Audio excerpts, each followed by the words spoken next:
मी Sandeep Meghnath Ramteke, doctor Babasaheb Ambedkar Shyam hotel राष्ट्रीय धम्मदीक्षा स्मारक समितीचे मी सचिव आहे आणि या समितीचे अध्यक्ष डॉक्टर भीमराव गोटे आहेत। तर श्याम हॉटेल हे बाबासाहेब आंबेडकर या हॉटेलमध्ये 8 दिवस भदंत चंद्रमणी, माईसाहेब आंबेडकर आणि काही बौद्ध भिक्षू यांच्यासोबत 8 दिवस इथे 14 ऑक्टोबर 1956च्या पहिले थांबले होते आणि इथे थांबल्यानंतर त्यांनी इथले आनंदनगरचे वामनराव गोडबोले जे प्रमुख होते धम्मदीक्षा सोहळ्याचे, त्यांच्यासोबत संयोजन करून सूत्रसंचालन करून इथूनच बाबासाहेब सर्व बौद्ध भिक्षू आणि अनुयायांसोबत दीक्षाभूमी, पवित्र दीक्षाभूमी इथे सकाळी 8 वाजता निघाले होते आणि दीक्षाभूमीला त्यांनी बौद्ध धर्माची दीक्षा संपूर्ण 5 लाख लोकांना दिली, जी विश्वातील रक्ताच्या एक थेंब न सांडवता केलेली मोठी अभूतपूर्व अशी क्रांती होती। त्यामुळे श्याम हॉटेल याला अनन्यसाधारण महत्व आहे। या श्याम हॉटेल मध्ये बाबासाहेब अनेक वेळा आले, परंतु धम्मदीक्षेच्या वेळेस त्यांनी जी उद्गम स्थळ हे श्याम हॉटेल आहे। या श्याम हॉटेल मधून बाबासाहेब गेले, परंतु हे श्याम हॉटेल उपेक्षित राहिले आणि श्याम हॉटेल आपल्या सरकारने 26 अलीपूर रोड दिल्लीचं याला जिथे बाबासाहेब थांबत होते त्याला राष्ट्रीय स्मारक घोषित केले। तसेच लंडन मधील बाबासाहेब आंबेडकर जिथे शिकले होते ते सुद्धा स्टेट गव्हर्नमेंट आणि सेंट्रल गव्हर्नमेंटने अक्वायर करून लंडन येथील स्मारक सुद्धा स्टेट गव्हर्नमेंट आणि सेंट्रल गव्हर्नमेंटने अक्वायर करून राष्ट्रीय स्मारक घोषित केले जिथे बाबासाहेब शिकत होते। तसेच मऊ येथील स्मारक सुद्धा मध्य प्रदेशातील राष्ट्रीय स्मारक घोषित झाले। वामनराव गोडबोलेंनी चिचोली येथे स्थापन केलेली सुद्धा वास्तू 60 कोटी रुपये देऊन राष्ट्रीय स्तरावरची वास्तू शासनाने तयार केली, परंतु ज्या श्याम हॉटेलला अनन्यसाधारण असं महत्व आहे ते श्याम हॉटेल अजूनपर्यंत उपेक्षित राहिले आहे। हे श्याम हॉटेलची दुरावस्था तुम्ही पाहू शकता, झाडं वाढले काय। इथे आम्ही गेल्या 15-20 वर्षापासून बुद्धवंदनाचा कार्यक्रम हा दसऱ्याच्या विजयदशमीला धम्मचक्र प्रवर्तन दिनाचा घेतो, तसेच 6 डिसेंबरला घेतो। त्याचप्रमाणे परिस्थिती काय आहे सामान्य नागरिक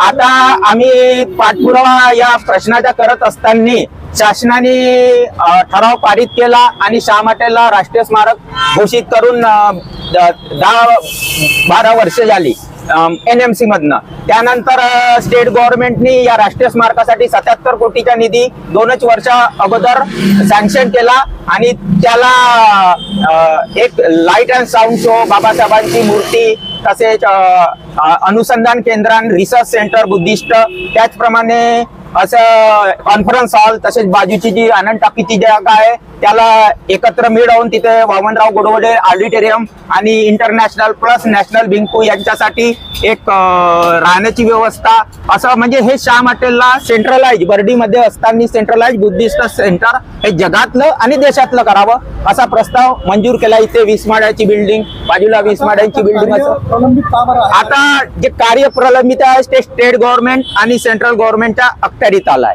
स्टेट गव्हर्नमेंटनी जर इथली लीज रद्द केली, 30 वर्षासाठी ही लीज वाढवली आहे, 20 वर्ष होऊन गेले, 2034 पर्यंत आहे, म्हणजे 10 वर्ष 9-10 वर्षाची लीज जर रद्द केली तर ही जागा NIT कडे NMC कडे हस्तांतरित होईल आणि त्यानंतर हे जे दारूचे दुकान जयस्वालच्या अखत्यारीत आहे ते हटवलं, त्याचे दुसरीकडे पुनर्वसन केलं तर हे संपूर्ण जागा ही लागू शकेल अशी आमच्या कृती समितीतर्फे। NMC आणि कलेक्टरचं काय म्हणणं आहे? कलेक्टर हो म्हणतात, राज्य शासन स्टेट गव्हर्नमेंट मुख्यमंत्री हो म्हणतात, सेंट्रल मध्ये चेंडू टोलवतात, सेंट्रल स्टेट मध्ये चेंडू टोलवतो, परंतु असं टोलवा टोलवीच्या राजकारणात 15 वर्ष निघून गेले आणि ही वास्तू तशीच उपेक्षित आणि दुर्लक्षित आहे। त्यामुळे आता कृती समितीची आणि समस्त नागपूर शहरातील आंबेडकरी अनुयायी रिपब्लिकन बौद्ध धर्माला मानणाऱ्या लोकांची अशी मागणी आहे की स्टेट गव्हर्नमेंट माननीय मुख्यमंत्री साहेब देवेंद्र फडणवीस यांनी, किरण रिजिजू जे अल्पसंख्याक आयोगाचे अध्यक्ष आहे, संसदीय कार्यमंत्री त्यांनी आणि स्वतः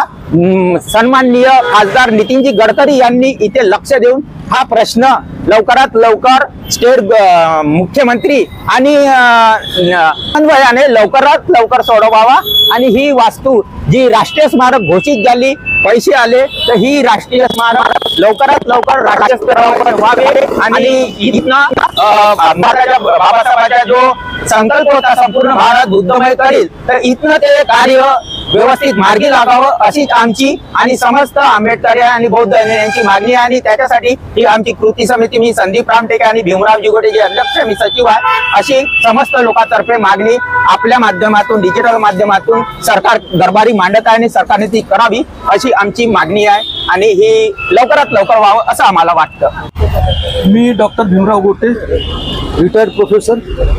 गेल्या 20-22 वर्षापासून श्याम हॉटेल हे राष्ट्रीय स्मारक झालं पाहिजे यासाठी दरवर्षी प्रयत्न करतो आणि त्या दृष्टीनं वर्षातून 4दा इथे बुद्धवंदनेचा कार्यक्रम आयोजित करत असतो. 6 डिसेंबर, 14 एप्रिल बुद्ध जयंती आणि धम्मचक्र प्रवर्तन दिन.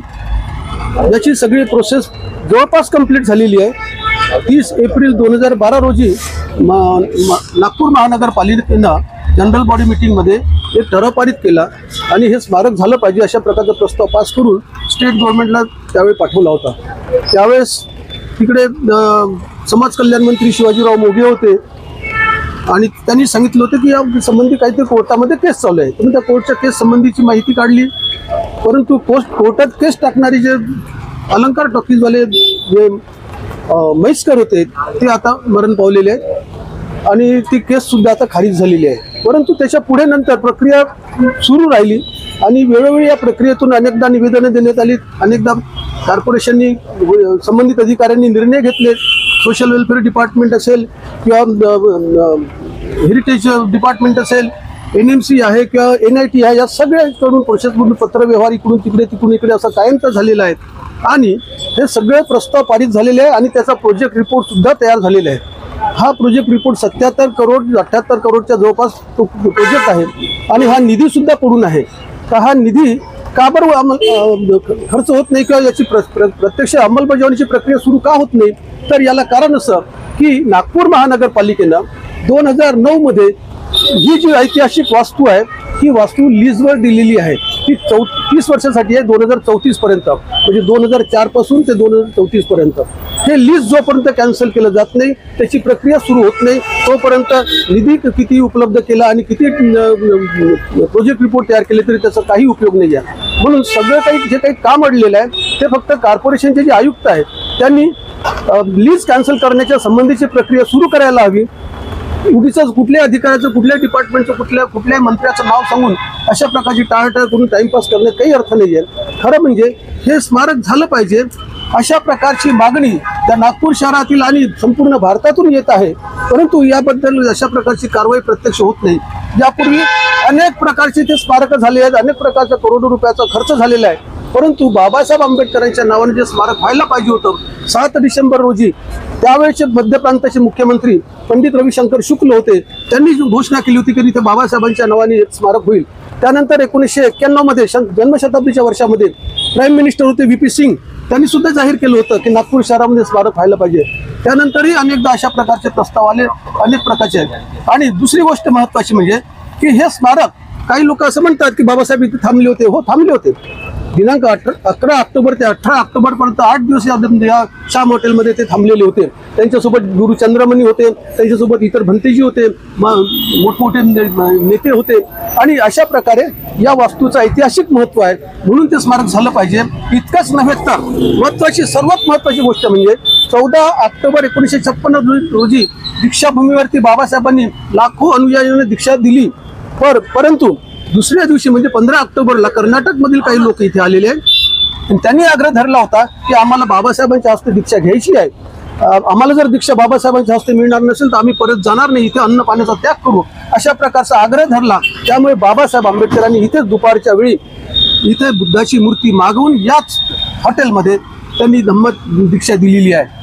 म्हणजे याचा अर्थ असा की 14 ऑक्टोबर रोजी दीक्षाभूमीला धम्म दीक्षा झाली आणि 15 ऑक्टोबरला या श्याम हॉटेल या पवित्र वास्तूमध्ये अशा प्रकारचा दीक्षा समारंभ छोटे का होईना तो पार पडलेला आहे. आणि म्हणूनच दीक्षाभूमी जितकी पवित्र आहे, जितकी श्रद्धास्थानी आहे, ती तितकंच हे श्याम हॉटेल ही ऐतिहासिक वास्तू अतिशय पवित्र आहे, आमच्यासाठी बौद्ध जनतेसाठी अतिशय श्रद्धास्थानी आहे आणि म्हणून त्याचं स्मारक झालं पाहिजे. याच्याबद्दल कुणाचंही दुमत असल्याचं काही कारण नाही आहे. जगामध्ये, विश्वामध्ये, या संपूर्ण देशामध्ये जे काही स्मारक होतील ते हो, आमचा त्याला काही विरोध नाही आहे. परंतु श्याम हॉटेल हे मात्र ऐतिहासिक वास्तू आहे, पवित्र वास्तू आहे. या ठिकाणी धम्मदीक्षा झालेली आहे, म्हणून हे राष्ट्रीय स्मारक झालं पाहिजे अशी आमची आग्रहाची विनंती आहे. शासनाला, संबंधित अधिकाऱ्यांना, संबंधित मंत्र्यांना आमची नम्र विनंती आहे की त्यांनी ताबडतोब यावरती कार्यवाही करावी. आणि खास करून माझी सर्वात आग्रहाची विनंती आहे की नागपूर महानगरपालिकेचे जे काही आयुक्त आहेत त्यांनी याच्याबद्दल पुढाकार घेऊन पत्रव्यवहार सुरू करावा आणि लीज कॅन्सल करण्यासाठी प्रक्रिया सुरू करावी. जय भीम, धन्यवाद, नमो बुद्धाय. नाव सांगा.